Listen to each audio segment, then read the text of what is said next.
السلام علیکم ورحمۃ اللہ وبرکاتہ۔ نحمدہ ونصلی علی رسولہ الکریم۔ جامعہ انواریہ حیدرآباد باب العلم انواریہ ایجوکیشنل سوسائٹی کی جانب سے تحابی شریف کے درس کا سلسلہ جاری ہے۔ آج ہمارا باب جس کو ہم پڑھیں گے، باب الرجل یصلی فی رحلہ ثم یأتی المسجد والناس یصلون، یعنی جو شخص اپنے گھر میں، اپنی منزل میں یا اپنے کجاوے میں نماز پڑھ کر مسجد میں آئے اور لوگ ابھی نماز پڑھ رہے ہوں تو وہ کیا کرے؟ آیا وہ اپنی نماز کو دوبارہ پھر جماعت کے ساتھ پڑھے گا یا پھر وہ خاموش وہاں بیٹھے گا؟ اس سلسلے میں فقہا کے کیا اقوال ہیں اور کیا اختلافات ہیں، اس کو امام طحاوی نے اس باب کے ضمن میں بیان کیا ہے۔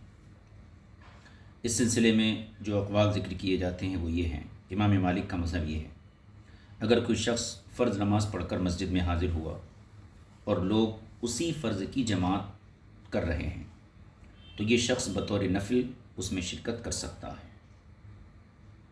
اور اس صورتحال میں ظہر، عشاء، فجر، عصر سب نمازیں داخل ہیں سوائے مغرب کے، یعنی سوائے مغرب کے تمام نمازوں میں شرکت کرنا اس کے لیے جائز ہے۔ صرف مغرب کی نماز میں شرکت کرنے کی اجازت نہیں ہے۔ کیوں؟ اس لیے کہ یہ نماز اگر وہ گھر سے پڑھ کے آیا مغرب، اب جماعت کے ساتھ وہ جو ہے مغرب پڑھا تو پھر یہ 3 رکعت ہوں گی، اور 3 رکعت نفل مشروع نہیں ہے۔ پھر سے اس کو سن لیجیے۔ امام مالک کے یہاں جو شخص فرض نماز گھر میں پڑھ لیا، اب مسجد میں آیا اور اسی فرض کی جماعت قائم تھی، تو یہ شخص بطور نفل جماعت میں شریک ہو سکتا ہے سوائے مغرب کے۔ مغرب میں شریک نہیں ہو سکتا، اس لیے کہ اگر مغرب میں شریک ہوتا ہے تو یہ اس کی نفلی نماز ہوگی، اور 3 رکعت نفل یہ مشروع نہیں ہے۔ یہ پہلا قول ہے۔ پہلے قول کا خلاصہ یہ ہے کہ سوائے مغرب میں تمام نمازوں میں شریک ہو سکتا ہے۔ دوسرا قول یہ ابراہیم نخعی کی طرف یا امام اوزاعی کی طرف منسوب ہے، وہ کہتے ہیں مغرب اور فجر میں شرکت نہیں کر سکتا، باقی تمام نمازوں میں شرکت کر سکتا ہے، یعنی عشاء میں بھی کر سکتا ہے، عصر میں بھی کر سکتا ہے، ظہر میں بھی کر سکتا ہے۔ مغرب اور فجر میں اوزاعی اور ابراہیم نخعی کے یہاں جماعت میں شریک نہیں ہو سکتا۔ کیوں؟ فجر میں تو اس لیے اس کو شرکت کی اجازت نہیں کہ فجر کے بعد، یعنی فجر کی فرض نماز پڑھنے کے بعد نفل جائز نہیں، اور مغرب میں وہی علت ہے کہ 3 رکعت وتر نہیں ہوتی۔ البتہ ان حضرات کے نزدیک عصر کے بعد نفل پڑھنا جائز ہے، اس لیے عصر میں شرکت کی اجازت ہے۔ تو امام مالک کا مذہب یہ تھا کہ سوائے مغرب کے تمام نمازوں میں شریک ہو سکتا ہے۔ اوزاعی ابراہیم نخعی کا مسلک یہ ہے کہ مغرب اور فجر کے علاوہ باقی تینوں نمازوں میں شریک ہو سکتا ہے۔ یہ 2 قول ہوئے۔ تیسرا قول امام شافعی اور حنابلہ کا ہے۔ وہ حضرات کہتے ہیں کہ 5 نمازوں میں شرکت جائز ہے۔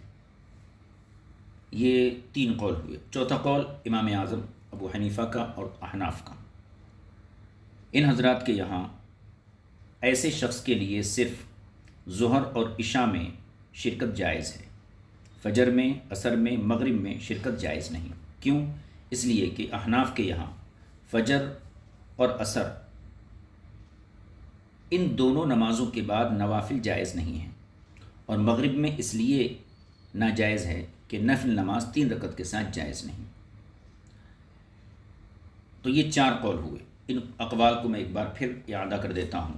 امام مالک کے یہاں سوائے مغرب کے تمام نمازوں میں شریک ہو سکتا ہے۔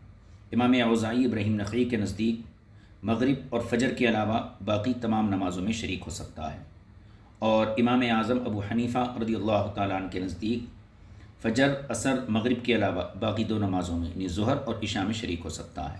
البتہ امام شافعی اور امام احمد بن حنبل کے نزدیک تمام نمازوں میں شریک ہو سکتا ہے۔ یہ ہوئے اقوال۔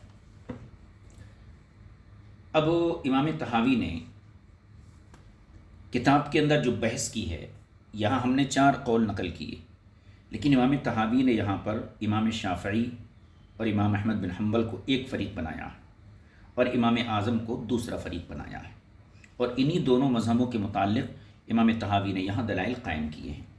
امام مالک اور امام اوزاعی وغیرہ کے مذہب کو صراحتاً یہاں بیان نہیں کیا گیا ہے، صرف دو مذاہب سے تعرض کیا ہے، ایک امام شافعی امام احمد بن حنبل اور دوسرا امام اعظم۔ امام شافعی کے یہاں تمام نمازوں میں شرکت کی اجازت ہے، امام اعظم کے یہاں فجر، ظہر، عصر میں شرکت کی اجازت نہیں، ظہر اور عشاء میں اجازت ہے۔ اب چونکہ امام طحاوی نے پہلے فریق اول کو اور ان کے دلائل کو ذکر کیا ہے، 3 صحابہ کرام سے تقریباً 7 سندوں کے ساتھ فریق اول کے دلائل کا امام طحاوی نے یہاں ذکر کیا ہے۔ پہلے ہم اس دلیل کا ایک دلیل کا صرف خلاصہ پڑھ لیتے ہیں، پھر ترجمہ بعد میں کریں گے۔ خیال رہے شوافع اور حنابلہ یہ فریق اول ہے۔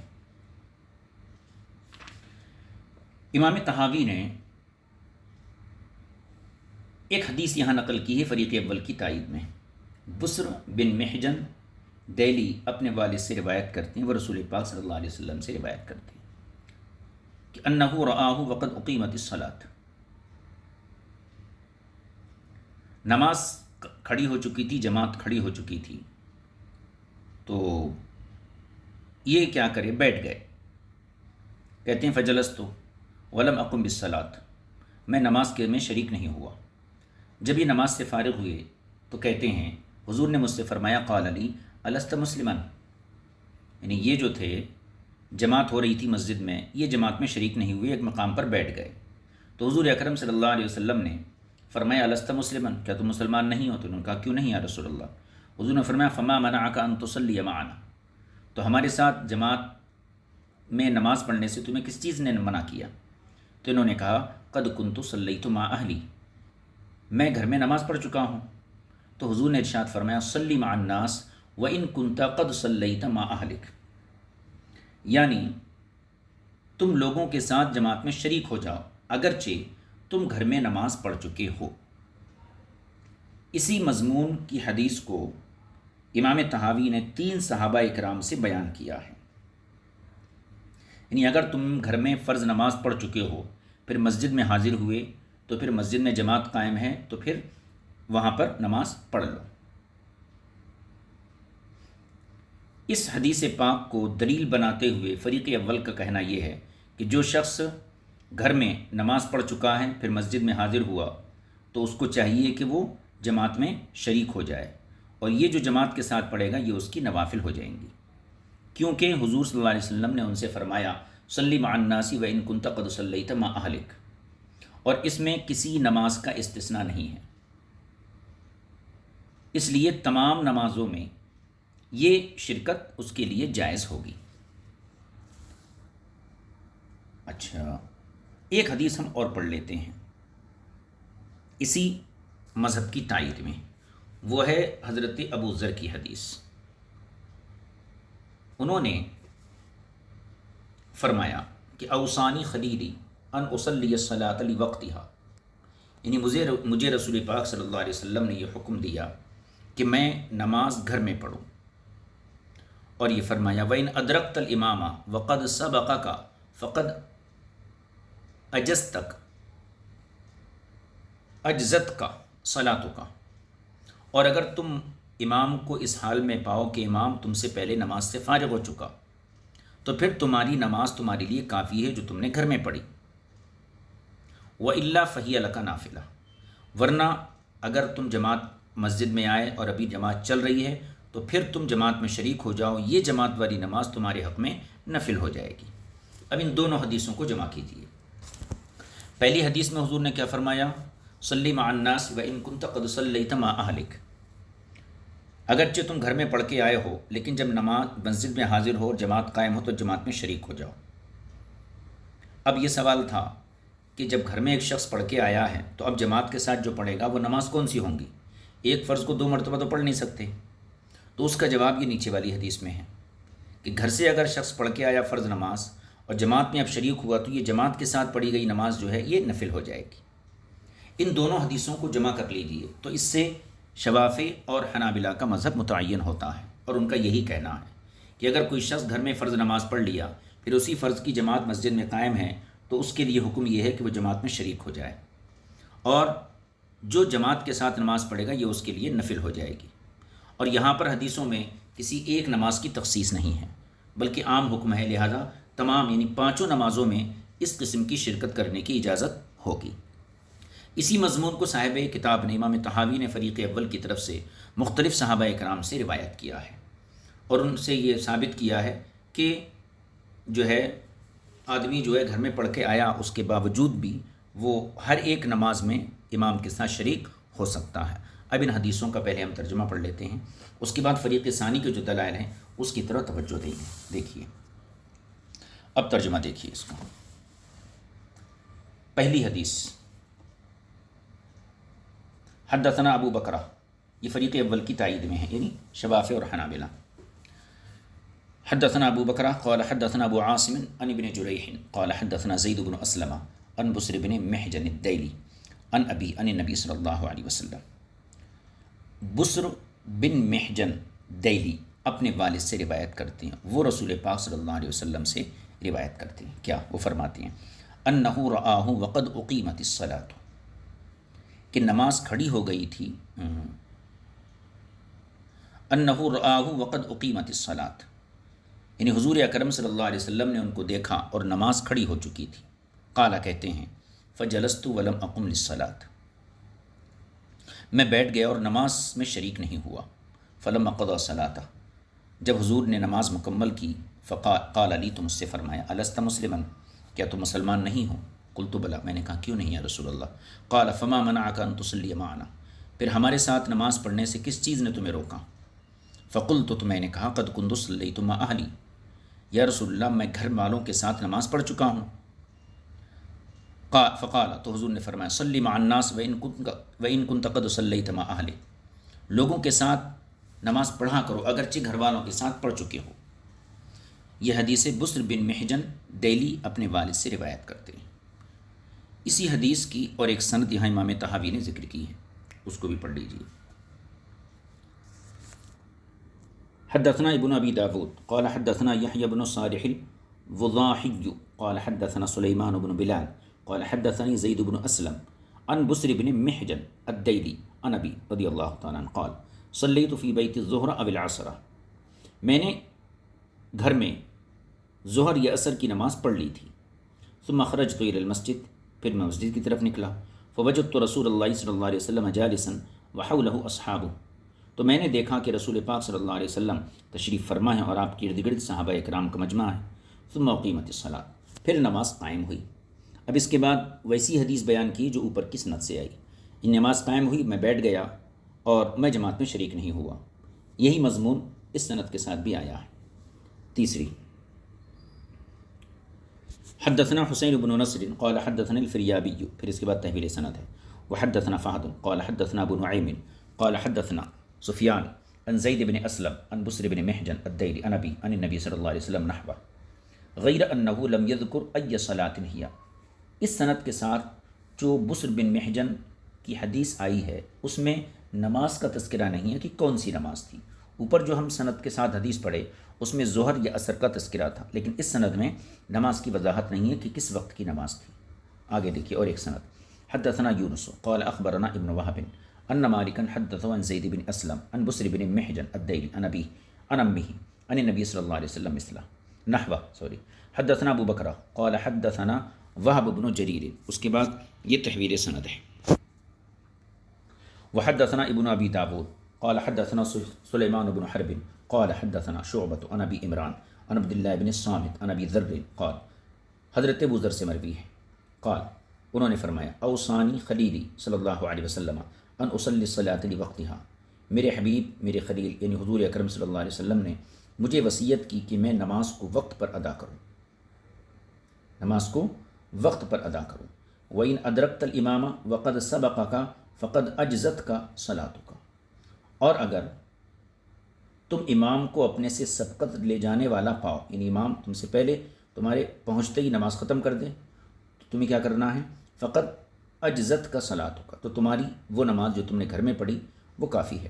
وَإِلَّا، اور اگر امام جماعت میں ہے بھی اور نماز جاری ہے، فہی لک نافلہ، تو پھر تم شریک ہو جاؤ، وہ تمہاری نفل ہو جائیں گی۔ یہ ابو ذر غفاری کی حدیث تھی۔ پہلے جو ہے کہنا چاہیے بسر بن محجن کی حدیث تھی، جو اپنے والد سے روایت کرتے ہیں۔ اس کی بات کی حدیث پڑھی ہے، یہ حضرت ابو ذر کی حدیث ہے، یہ ذرا مفصل ہے۔ حدثنا ابن مرزوق قال حدثنا عبد الصمد بن عبد الوارث عن شعبہ قال حدثنا بدیل عن ابی العالیہ عن عبد اللہ بن الصامت عن ابی ذر یرفعہ، یعنی حضرت ابو ذر غفاری رضی اللہ تعالی عنہ سے حدیث مروی ہے اور وہ اس کو جو ہے مرفوعاً روایت کرتے ہیں۔ قال، انہوں نے کہا فضرب فخذی، رسول پاک صلی اللہ علیہ وسلم نے میری ران پر ہاتھ مارتے ہوئے فقال علی، مجھ سے فرمایا کیا، کیف انت اذا بقیت فی قوم یؤخرون الصلاة عن وقتها، تمہاری کیا کیفیت ہوگی جب تم اس ایسی قوم میں باقی رہ جاؤ گے جو نمازوں کو اپنے وقت سے مؤخر کر دیتے ہیں۔ ثم قال علی، پھر حضور نے مجھ سے فرمایا صلی الصلاة لوقتها، نماز کو وقت پر ادا کر لو، ثم اخرج، پھر نکلو، وإن كنت في المسجد، اور اگر تم مسجد کے اندر موجود ہو، فأقیمت الصلاة، اور نماز قائم ہو چکی ہے، فصلی معہم، تو ان کے ساتھ نماز پڑھو، ولا تقل، اور یہ مت کہو انی قد صلیت فلا اصلی، کہ میں نماز پڑھ چکا ہوں اب میں نماز نہیں پڑھوں گا۔ یہ حدیث ہو گئی ابو ذر غفاری کی۔ اس کے بعد ایک اور حدیث ہے، حدثنا ابو بکرۃ قال حدثنا ابو داود قال حدثنا شعبۃ قال اخبرنی یعلی بن عطاء قال سمعت جابر بن یزید بن اسود السواثی عن ابی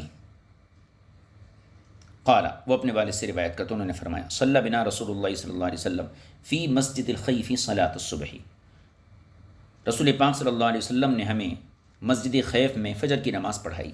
فلما قضى صلاۃ، جب حضور نماز سے فارغ ہوئے تو اذا رجلان جالسان فی مؤخر المسجد، تو دو شخص مسجد کے کونے میں یا آخری حصے میں بیٹھے ہوئے تھے۔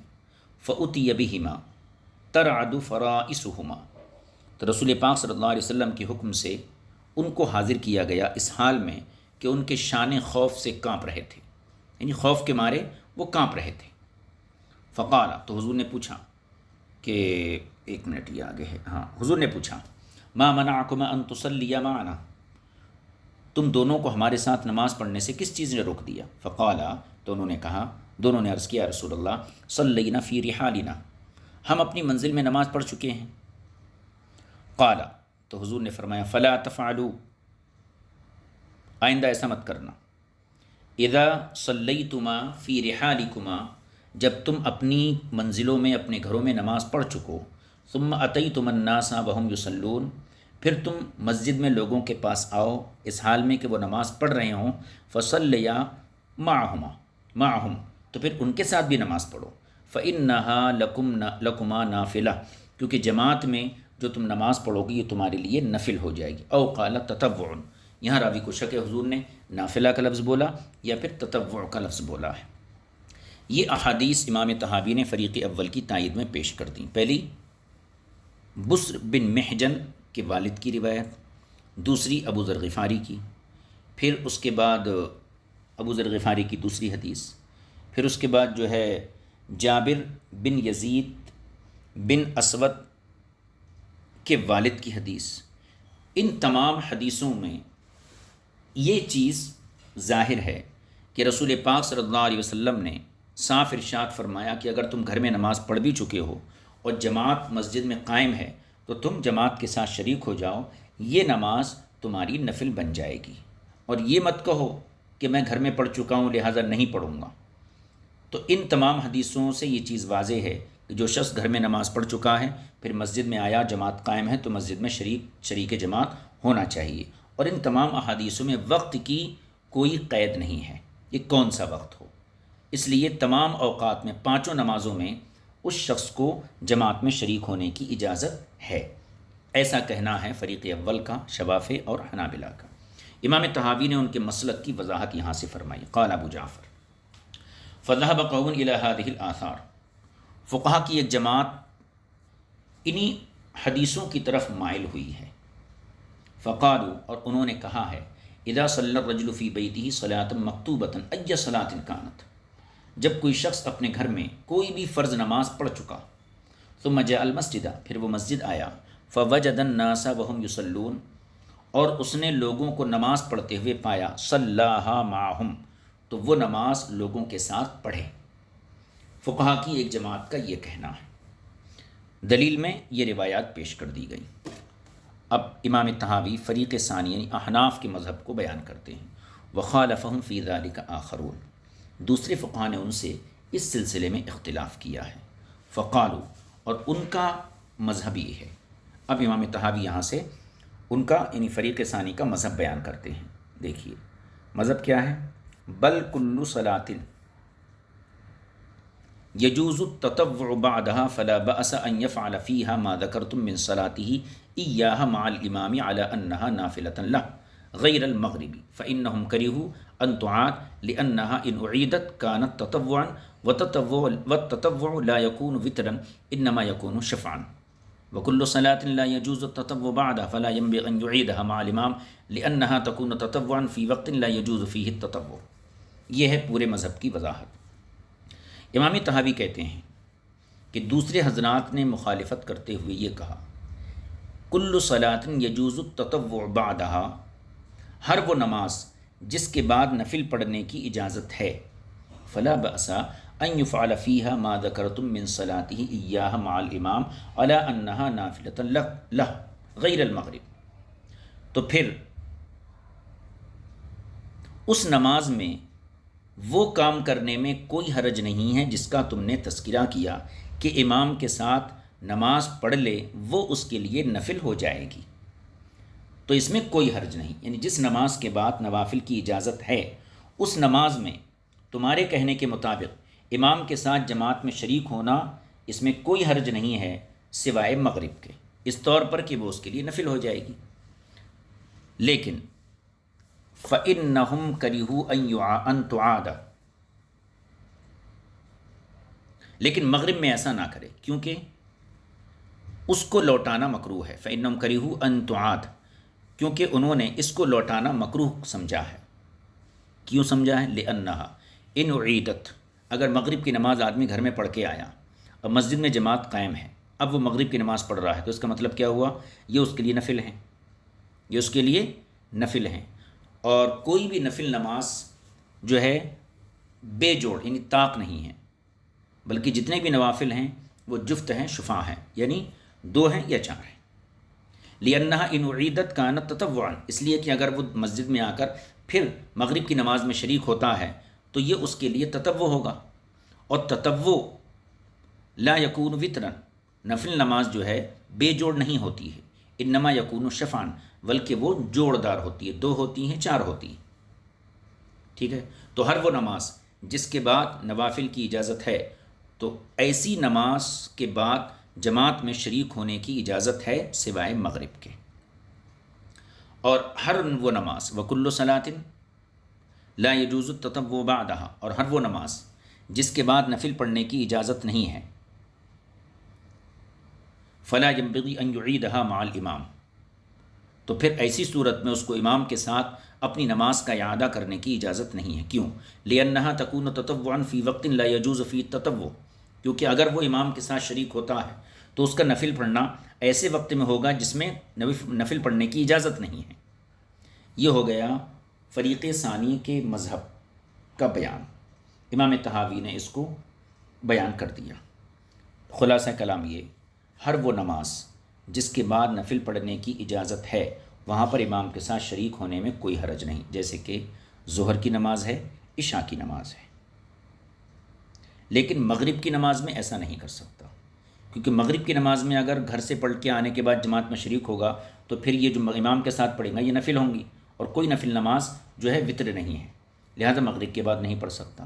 اور اس کے علاوہ ہر وہ نماز جس کے بعد نفل پڑھنے کی اجازت نہیں ہے، جیسے کہ عصر کی نماز یا فجر کی نماز، تو یہاں پر بھی وہ امام کے ساتھ شریک نہیں ہو سکتا، کیونکہ یہ ایسا وقت ہے جس میں نوافل کی اجازت نہیں ہے۔ یہ فریق ثانی کا کہنا ہے۔ اب امام طحاوی یہاں سے فریق ثانی کے دلائل کو یہاں ذکر فرما رہے ہیں۔ دیکھیے پہلی دلیل، واحتجوا في ذلك بما قد تواترت به الروايات عن رسول الله صلى الله عليه وسلم في نهيه عن الصلاة بعد العصر حتى تغرب الشمس وبعد الصبح حتى تطلع الشمس، وقد ذكرنا ذلك بأسانيده في غير هذا الموضع من كتابنا هذا، فذلك عندهم ناسخ لما روينا في اول هذا الباب۔ یہ دلیل کا خلاصہ ہے۔ دلیل کا خلاصہ یہ ہے، امام طحاوی کہتے ہیں کہ احناف کے مذہب کی تائید میں وہ تمام مرفوع روایتیں پیش کی جا سکتی ہیں جن میں بعد فجر اور بعد عصر نوافل پڑھنے کی سخت ممانعت موجود ہے، اور ایسی روایتیں گزر چکی ہیں جن میں حضرت عمر، حضرت علی، حضرت عائشہ، معاذ بن عفراء، ابو سعید خدری، عبداللہ بن عمر، حضرت امیر معاویہ، حضرت ابو ہریرہ، ان تمام حضرات سے ایسی مرفوع حدیثیں گزر چکی ہیں جن میں فجر اور عصر کے بعد نوافل پڑھنے کی سخت ممانعت ہے۔ ٹھیک ہے، یہاں تک کہ مغرب میں سورج غروب ہو جائے، عصر میں سورج غروب ہو جائے اور فجر میں سورج مکمل طور پر طلوع ہو جائے۔ تو ہم نے وہ تمام روایتیں، مرفوع روایتیں جو عصر کے بعد اور فجر کے بعد نوافل کی ممانعت پر دلالت کرتی ہیں، وہ تمام روایتیں سند کے ساتھ ہم نے ذکر کر دی ہیں۔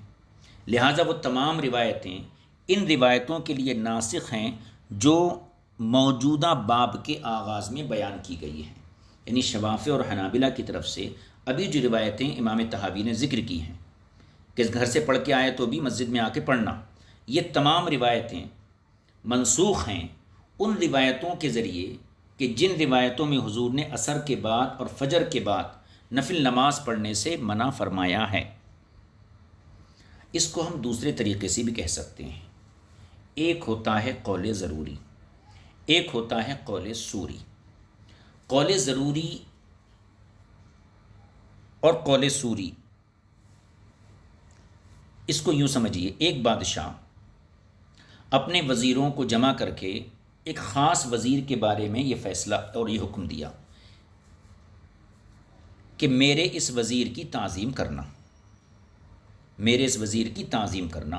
تمام وزیروں کو اس چیز کا پابند کر دیا کسی خاص وزیر کے حوالے سے، لیکن اس سے پہلے وہ یہ کہہ چکا تھا کہ کسی فاسق کی تعظیم نہیں کرنا۔ اب دو حکم ہوئے، اس وزیر کی تصریح کے ساتھ اس نے کہا کہ اس کی تعظیم کرنا، اور پہلے کہہ چکا تھا کہ کسی فاسق کی تعظیم نہیں کرنا۔ ہوا یوں کہ وہ وزیر جس کی تعظیم کا اس نے حکم دیا تھا وہ اتفاق سے فاسق ہو گیا۔ اب سوال یہ ہے، جو لوگ اس وزیر کی تعظیم کریں گے حقیقت میں وہ بادشاہ کے بے ادب قرار پائیں گے اور گستاخ قرار پائیں گے، اور جو اس کی تعظیم نہیں کریں گے وہ فرمانبردار قرار پائیں گے۔ بظاہر اگر دیکھا جائے تو حکم ثانی کی مخالفت کی ان لوگوں نے جنہوں نے وزیر کی تعظیم نہیں کی، کیونکہ وزیر کی تعظیم کرنے کا حکم بادشاہ نے دیا تھا، لیکن حقیقت میں جو حکم ضروری تھا وہ یہ تھا فاسق کی تعظیم نہیں کرنا ہے۔ تو جو لوگ وزیر کی تعظیم نہیں کرے انہوں نے صحیح معنی میں بادشاہ کے حکم پر عمل کیا۔ اسی طریقے سے یہاں پر اگر ناسخ منسوخ کو نہ دیکھا جائے تو یہ بھی ایک طریقہ ہے ثبوت کا کہ حضور اکرم صلی اللہ علیہ وسلم نے باضابطہ ایک بار یہ حکم دیا عام کہ جب بھی مسجد میں حاضر ہو تو جماعت کے ساتھ نماز پڑھو، اگرچہ تم پہلے نماز پڑھ چکے ہو۔ ٹھیک ہے، لیکن حکم ضروری ایک حضور کا یہ بھی موجود ہے کہ عصر کے بعد اور فجر کے بعد جو ہے نفل پڑھنا یہ ممنوع ہے۔ لہذا حکم ضروری کے پیش نظر ان حدیثوں پر عمل کیا جائے گا جن میں ممانعت آئی ہے، اور یہ جو حدیثیں ہیں جس میں یہ ہے کہ نماز جب قائم ہے تو تم آ کر جماعت میں شریک ہو جاؤ، یہ حکم سوری ہوگا۔ اور حکم سوری حکم ضروری میں جب تضاد ہو، ٹکراؤ ہو، تو حقیقت یہ ہے کہ حکم ضروری پر عمل کرنا ہی یہ اطاعت اور فرما برداری کہلاتا ہے، حکم سوری کو چھوڑنا ضروری ہوتا ہے، اور حکم سوری پر عمل کرنا یہ نافرمانی کہلاتا ہے۔ یہ گفتگو ضمنی طور پر ہم نے عرض کی۔ اب کتاب کی عبارت کو دیکھیے، امام طحاوی نے کیا کہا کہ عصر بعد اور فجر بعد نفل کی ممانعت کی جو مرفوع حدیثیں ہم ذکر کر آئے ہیں وہ تمام حدیثیں ان حدیثوں کے لیے ناسخ ہیں جو اس باب کے آغاز میں ذکر کی گئی ہیں، یعنی جن میں کہا ہے صلی مع الناس و ان کنت قد صلیت مع اہلک، ان حدیثوں کے لیے وہ مرفوع حدیثیں ناسخ ہیں کہ جن میں حضور نے عصر اور فجر کے بعد نفل کی ممانعت فرمائی ہے، لہذا وہ حدیثیں ناسخ ہو گئیں اور یہ تمام حدیثیں منسوخ ہو گئیں، اور جب یہ منسوخ ہو گئیں تو ظاہر سی بات ہے منسوخ پر عمل درست نہیں ہے، ناسخ پر عمل کیا جائے گا، لہذا مسئلہ واضح ہو گیا کہ ان نمازوں کے بعد جو ہے کہنا چاہیے جماعت میں شریک ہونے کی اجازت نہیں ہے۔ اس کا ترجمہ کر لیجیے، وَاحْتَجُّوا فِي ذَلِكَ بِمَا، اور فریق ثانی نے، کس نے؟ احناف نے، فریق ثانی نے اس مسئلے پر دلیل پکڑی ہے بما، ان حدیثوں سے قد تواترت بہ الروایات عن رسول اللہ صلی اللہ علیہ وسلم فی نہی عن الصلاۃ بعد العصر، جو مرفوع روایتیں حضور اکرم صلی اللہ علیہ وسلم سے آئی ہیں عصر کے بعد نماز پڑھنے کی ممانعت کے سلسلے میں، یہاں تک کہ حتیٰ تغرب الشمس، یہاں تک کہ سورج ڈوب جائے، وبعد الصبح، اور فجر کے بعد کی حدیثیں حتیٰ تطلع الشمس، یہاں تک کہ سورج طلوع ہو جائے، وقد ذکرنا ذلك باسانیدہ فی غیر هذا الموضع من کتابنا هذا، اور ہم نے ان تمام مرفوع حدیثوں کو اپنی اسی کتاب کے دوسرے مقام پر سندوں کے ساتھ ذکر کیا ہے، فذلك عندهم ناسخ لما رویناہ فی اول هذا الکتاب، لہذا فریق ثانی کے نزدیک وہ تمام حدیثیں ناسخ ہو جائیں گی ان حدیثوں کے لیے جو ہم نے اس باب کے شروع میں بیان کی ہیں، یعنی فریق اول کے جو مستدل احادیث ہیں ان حدیثوں کے لیے ہماری وہ مرفوع احادیث جو ہیں یہ ناسخ بن جائیں گے اور یہ منسوخ ہو جائیں گے۔ اچھا، یہ ایک جواب ہوا۔ اب اس جواب کے بعد جو ہے ایک اعتراض ہے، وہ اعتراض یہ ہے،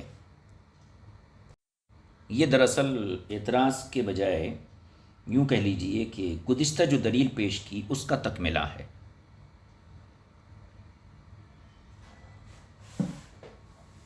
اور تکملہ نہیں مانتے تو یہ بھی گویا کہ ایک قسم کی دلیل اس کو قرار دیا جا سکتا ہے۔ دیکھیے اس کا خلاصہ یہ ہے، وقالو، انہوں نے کہا، اس سے مراد کیا ہے؟ پہلے مسئلہ ذہن میں رکھیں کہ جو شخص گھر کی فرض نماز گھر میں پڑھ کے آیا، اب مسجد میں جماعت کے ساتھ شریک ہوا، تو ظاہر سی بات ہے یہ جو شریک ہو رہا ہے یہ نماز نفل میں شریک ہو رہا ہے، اس کے حق میں وہ نماز نفل ہے۔ اور پیچھے باب میں جتنی روایتیں آئی ہیں، امام طحاوی نے جو کہا کہ امام طحاوی نے فرمایا کہ جتنی روایتیں وہاں آئی ہیں وہ تمام روایتیں اس بات کو بتاتی ہیں کہ عصر کے بعد اور فجر کے بعد جو ہے نفل پڑھنے کی اجازت نہیں ہے، لہذا آپ کی پیش کردہ تمام حدیثیں یہ منسوخ ہو گئیں ان حدیثوں کے ذریعے، لہذا منسوخ پر عمل نہیں ہو سکتا۔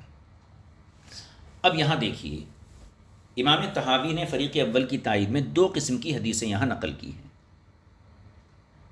کچھ تو وہ حدیثیں ہیں جن میں یہ ہے کہ فصلوها فإنها لکم نافلہ او تطوع، پیچھے جو حدیثیں گزری فریق اول کی تائید میں اس میں دو قسم کی حدیثیں تھیں، کچھ حدیثیں تو وہ تھیں جن میں اس قسم کے الفاظ تھے، فصلوها فإنها لکم نافلۃ او تطوع، فإنها لکم نافلۃ او قال تطوع، یعنی تم اگر نماز پڑھ کے بھی آئے ہو پھر بھی جماعت میں شریک ہو جاؤ کیونکہ یہ جماعت والی نماز تمہارے لیے نفل بن جائے گی۔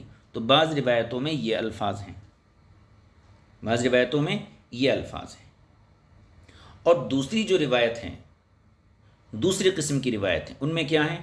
فإنها لکم نافلۃ یا تطوع کے الفاظ نہیں ہیں اس میں، یعنی دو قسم کی روایتیں ابھی یہاں ذکر کی گئیں۔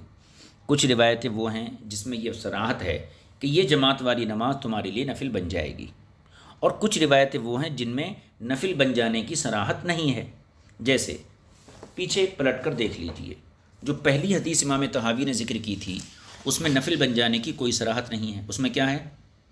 صلی مع الناس و ان کنت قد صلیت مع اہلک، اس میں نفل بن جانے کی کوئی صراحت نہیں ہے، جبکہ ابو ذر غفاری کی جو حدیث تھی اس میں نفل بن جانے کی صراحت ہے، وَإِلَّا فَهِيَ لَكَ نَافِلَةٌ۔ اور اس کے علاوہ ابو ذر غفاری کی جو دوسری حدیث ہم پڑھے وہاں پر بھی کہنا چاہیے نفل بننے کی صراحت نہیں ہے، بلکہ وہاں تو یہ ہے وَلَا تَقُلْ إِنِّي قَدْ صَلَّيْتُ فَلَا أُصَلِّي۔ اس کے بعد پھر جو آخری حدیث تھی، دو شخص بیٹھے تھے نماز نہیں پڑھے تھے، وہاں پر حضور نے فرمایا فَإِنَّهَا لَكُمَا نَافِلَةٌ أَوْ قَالَ تَطَوُّعٌ۔ اب سنیے، گزشتہ جو فریق اول کی طرف سے روایتیں ذکر کی گئیں وہ دو قسم کی روایتیں تھیں۔ کچھ روایتیں تو وہ تھیں جس میں فَصَلُّوهَا فَإِنَّهَا لَكُمْ نَافِلَةٌ اس قسم کے الفاظ تھے، اور بعض حدیثیں وہ تھیں جس میں اس قسم کے الفاظ نہیں تھے۔ لہذا جن میں اس قسم کے الفاظ تھے کہ یہ تمہارے لیے نفل بن جائے گی جماعت والی نماز، تو وہ تمام روایتیں ان حدیثوں سے منسوخ ہو جاتی ہیں جن میں فجر اور عصر کے بعد نفل پڑھنے کو منع کیا گیا ہے، ٹھیک ہے۔ اور دوسری روایتیں جن میں یہ الفاظ نہیں ہیں فَإِنَّهَا لَكُمْ نَافِلَةٌ یا تطوع، یہ اگر یہ الفاظ جن روایتوں میں نہیں ہیں تو ان کے اندر دو احتمال ہیں، ان کے اندر دو احتمال ہیں۔ ایک احتمال تو یہ ہے کہ ان کا بھی وہی معنی ہو جو فَإِنَّهَا لَكُمْ نَافِلَةٌ کا معنی ہے، تو پھر یہاں پہ تطوع کا لفظ فَإِنَّهَا لَكُمْ تطوع یہ محذوف ہو جائے گا۔ تو پھر ان کا بھی جواب وہی ہے کہ جیسے نافلۃ والی حدیثیں عصر اور فجر کے بعد ممانعت نفل کی حدیثوں سے منسوخ ہو گئیں، لہذا یہ بھی منسوخ ہو جائیں گی۔ اور دوسرا احتمال وہ ہے، پھر سے میں اس کو ذکر کر دوں، پیچھے جو حدیثیں ذکر کی گئیں دو قسم کی تھیں۔ کچھ وہ حدیثیں تھیں جس میں یہ ذکر ہے کہ یہ جماعت والی نماز تمہارے لیے نفل بن جائے گی، بعض میں اس کا تذکرہ نہیں ہے۔ تو جن میں نفل بن جانے کا تذکرہ ہے وہ حدیثیں منسوخ ہو جائیں گی ان حدیثوں سے جن میں عصر اور فجر کے بعد نفل کی ممانعت کی گئی ہے۔ اب دوسری حدیثیں دیکھیے جن میں نفل کا تذکرہ نہیں ہے، جن میں نفل کا تذکرہ نہیں ہے، تو پھر وہ حدیثیں دو چیزوں کا احتمال رکھتی ہیں۔ ایک تو یہ ہے کہ ان کا وہی معنی ہو جو معنی نفل والی حدیثوں کا ہے، تو پھر جیسے نفل والی حدیثیں منسوخ ہو گئیں لہٰذا یہ بھی منسوخ ہو جائیں گی۔ اور اگر اس کا وہ معنی نہیں ہے بلکہ دوسرا احتمال ہے اس کا، اور وہ احتمال یہ ہے کہ اس زمانے میں حکم یہ تھا کہ ایک نماز فرض اگر پڑھ لی ہے تو دو مرتبہ دوسری مرتبہ اسی فرض نماز کو فرض کی نیت سے پڑھنے کی اجازت تھی۔ اس زمانے میں ایک فرض کو دو مرتبہ پڑھنے کی اجازت تھی، تو اگر یہ احتمال ہے تو اس صورت میں گھر کی پڑھی ہوئی نماز اور مسجد میں باجماعت پڑھی ہوئی دونوں نمازیں فرض ہوں گی، اور ایک فرض کو دو مرتبہ بطور فرض پڑھنا یہ ابتدائی اسلام میں تو جائز تھا لیکن بعد میں منسوخ ہو چکا ہے، جو سب کے یہاں مسلم ہے۔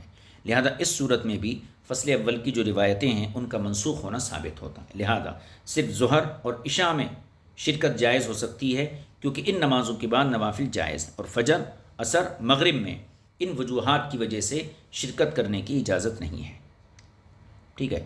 فجر عصر کے بعد تو اس لیے اجازت نہیں ہے کہ حدیثوں میں ان دونوں نمازوں کے بعد نفل کی ممانعت موجود ہے، اور مغرب کے بعد اس لیے اجازت نہیں ہے کہ جب وہ نفل ہو جائیں گی اور کوئی نفل نماز 3 رکعت یعنی وطر نہیں ہوتی بلکہ شفا ہوتی ہے۔ اب اس کا ترجمہ کر لیتے ہیں۔ وقالو، اور فریق ثانی نے کہا ہے، یہاں سے فریق ثانی کے دلیل کی وضاحت امام طحاوی فرما رہے ہیں۔ انہو لما بین فی بعض الاحادیث الاولی، فریق ثانی احناف کہتے ہیں کہ جب ابھی گزری ہوئی بعض حدیثوں میں تو اس چیز کی صراحت ہے کہ حضور نے فرمایا فصلوها فإنها لکم نافلہ او قال تطوع، کہ ان نمازوں کو پڑھ لو یہ تمہارے لیے نفل یا تطوع بن جائیں گی، تو بعض حدیثوں میں تو یہ الفاظ آئے ہیں، ٹھیک ہے۔ وَنَهَى عَنِ التَّطَوُّعِ فِي هَذِهِ الْآثَارِ الْأُخَرِ، اور ان دوسری حدیثوں میں حضور نے جو ہے نفل پڑھنے سے منع کیا ہے۔ کون سی حدیثیں؟ عصر کے بعد اور فجر بعد والی حدیثیں، اس میں حضور اکرم صلی اللہ علیہ وسلم نے کہنا چاہیے نوافل پڑھنے سے منع کر دیا ہے۔ وَأُجْمِعَ عَلَىٰ اسْتِعْمَالِهَا، اور ان پہلی روایات پر عمل کرنے پر سب کا اتفاق ہے۔ کون سی روایات؟ عصر کے بعد اور مغرب کے بعد نفل پڑھنے کی روایات، نفل نہ پڑھنے کی روایات۔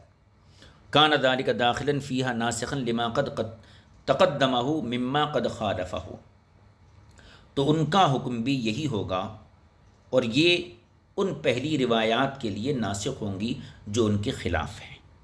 تو بعض حدیثوں میں کیا آیا کہ یہ شریک ہو جاؤ، یہ تمہارے لیے نفل ہیں، تو اس کا جواب تو یہ ہے کہ وہ منسوخ ہو جائیں گی ان حدیث سے جس میں عصر اور فجر کے بعد ممانعات وارد ہیں۔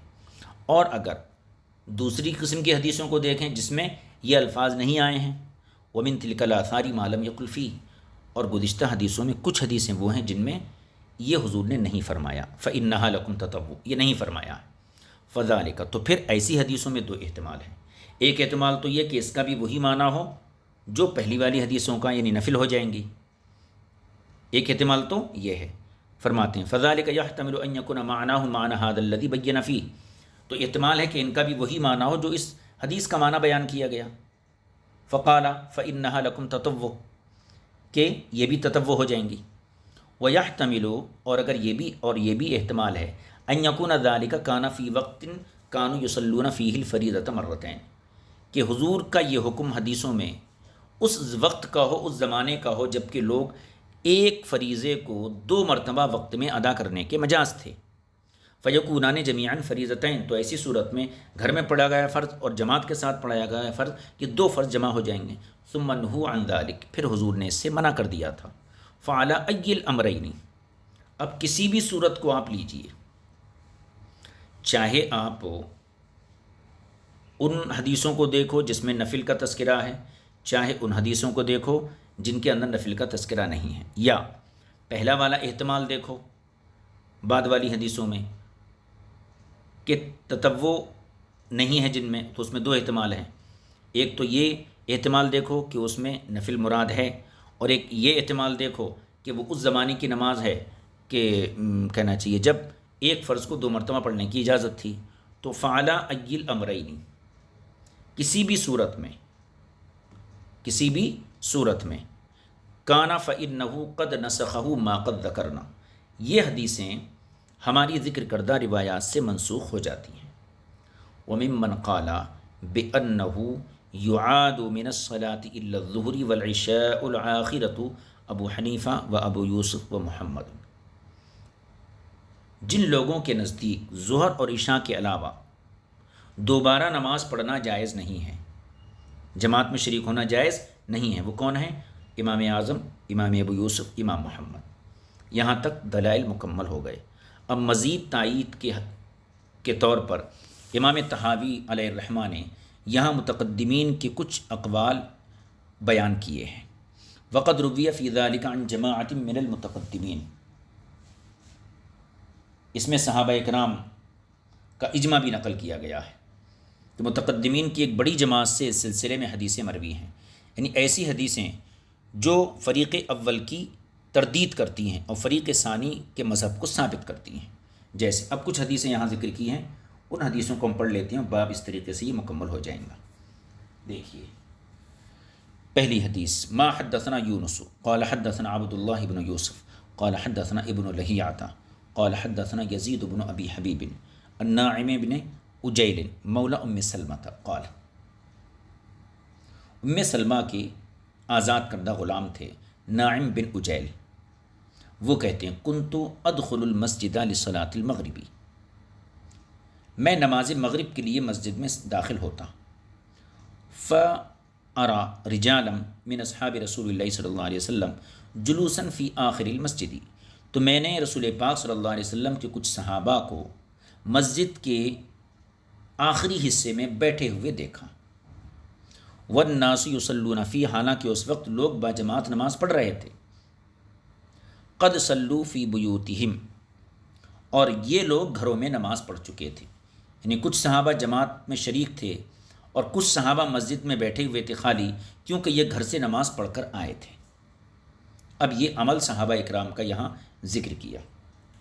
اس کے بعد فرماتے ہیں کہ دیکھیے فہؤلاء من اصحاب رسول اللہ صلی اللہ علیہ وسلم کانوا لا یصلون المغرب فی المسجد لما کانوا قد صلوها فی بیوتہم، کہ دیکھیے یہ اصحاب رسول ہیں، یہ حضرات مسجد میں نماز مغرب جماعت کے ساتھ نہیں پڑھ رہے ہیں، کیوں؟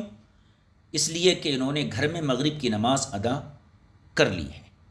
ولا ينكر ذلك عليهم غيرهم من اصحاب رسول اللہ صلی اللہ علیہ وسلم ایضا، اور ان کے اس عمل پر دوسرے صحابہ میں سے کسی نے بھی انکار نہیں کیا. فذلك دلیل عندنا، لہذا ان کا نماز پڑھ کے گھر سے مسجد میں خالی بیٹھے رہنا، دوسرے صحابہ کا انکار نہ کرنا، فذلك دلیل عندنا، یہ ہمارے نزدیک دلیل ہے اس بات پر، علی نسخ ما قد کان تقدمہ من قول رسول اللہ صلی اللہ علیہ وسلم، یہ ہمارے نزدیک رسول پاک صلی اللہ علیہ وسلم کے اس پہلے قول کے لیے ناسخ ہے جو ابھی گزرا ہے. تو حضور کی ان حدیثوں کے منسوخ ہونے پر صحابہ کا یہ اجماع دلالت کرتا ہے. کیا؟ لأنه لا يجوز، کیونکہ لا يجوز ان يكون مثل ذلك من قول رسول اللہ صلی اللہ علیہ وسلم قد ذهب عليهم جميعا حتى يكونوا على خلافه، کیونکہ یہ بات جائز نہیں ہے کہ رسول پاک صلی اللہ علیہ وسلم سے اس قسم کا قول ماننے کے باوجود وہ حضرات اس کے خلاف چلیں. حتی یکونوا علی خلافی ولیکن کان ذلک منہم، بلکہ ان کے نزدیک لما قد ثبت عندہم فیہ من نسخ ذلک القول، بلکہ ان کے نزدیک اس کا منسوخ ہونا ضرور ثابت ہو چکا ہوگا. یہ صحابہ اکرام کا اجماع نقل کیا. آگے دیکھیے، وقد روی فی ذلک ایضا عن ابن عمر وغیرہ، اور یہی چیز ابن عمر اور دیگر حضرات سے بھی مروی ہے. سند کے ساتھ آپ بیان کرتے ہیں. ابراہیم نخعی کا ایک قول ہے اور ایک ابن عمر کا ہے.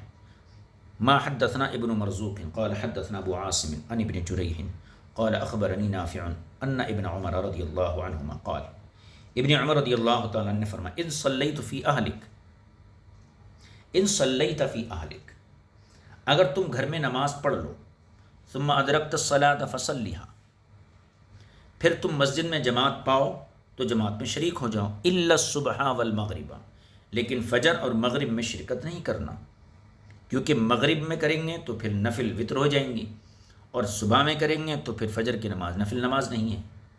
فإنہما لا يعادان فی یوم، حضرت ابن عمر فرماتے ہیں کیونکہ یہ وہ نمازیں ہیں کہ ایک دن میں دو بار نہیں پڑھی جاتی. دوسری حدیث دیکھیے ابراہیم نخعی کی، حدثنا روح بن الفرج قال حدثنا یوسف بن عدی قال حدثنا ابو الاحوص عن مغیرہ عن ابراہیم انه كان يكره ان يعاد المغرب.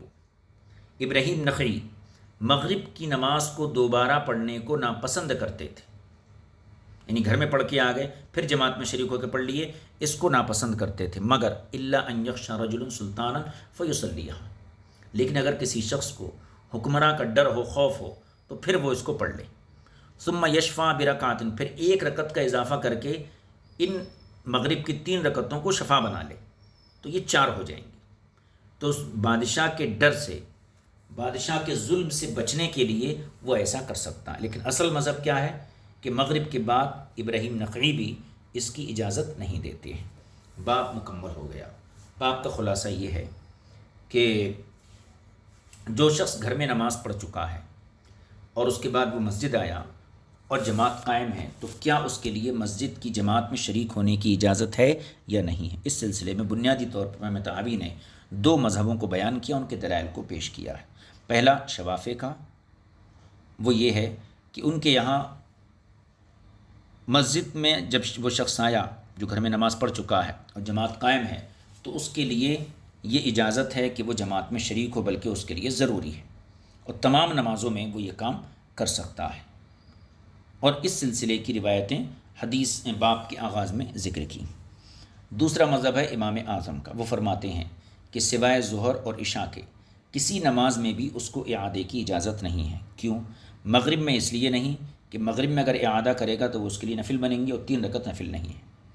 اور فجر میں اور عصر میں اس لیے شرکت کی اجازت نہیں کہ ان 2 اوقات میں رسول پاک صلی اللہ علیہ وسلم نے نوافل پڑھنے سے منع فرمایا ہے. اب رہی وہ روایتیں کہ جو فریق اول کی طرف سے پیش کی گئی تھیں، تو امام طحاوی فرماتے وہ تمام روایتیں ان احادیث مرفوعہ کے ذریعے منسوخ ہیں کہ جن احادیث کریمہ میں رسول پاک صلی اللہ علیہ وسلم نے بعد فجر بعد اثر نفل کی ممانعت ارشاد فرمائی ہے۔ وصلی اللہ علی نبی الکریم وآلہ وصحبہ اجمعین والحمد للہ رب العالمین۔ السلام علیکم ورحمۃ اللہ۔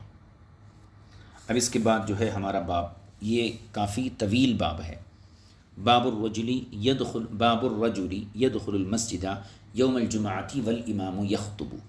یہ بڑا اہم باب ہے۔ هل ينبغي له ان يركع ام لا؟ جمعے کے دن امام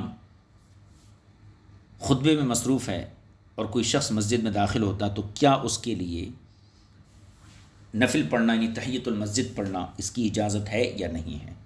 تو یہ بہت ہی اہم ترین باب بھی ہے، اور اس میں امام طحاوی نے بہت ہی عمدہ بحث کی ہے اور احناف کے مذہب کی تائید پیش فرمائی ہے۔ انشاءاللہ آئندہ درس میں ہم اس باب کو تمام لوازمات کے ساتھ آپ کی خدمت پیش کریں گے۔ آج کا سبق یہی موقوف ہوتا ہے۔ وصلی اللہ علی نبی الکریم وآخر دعوانا الحمد للہ رب العالمین۔ السلام علیکم۔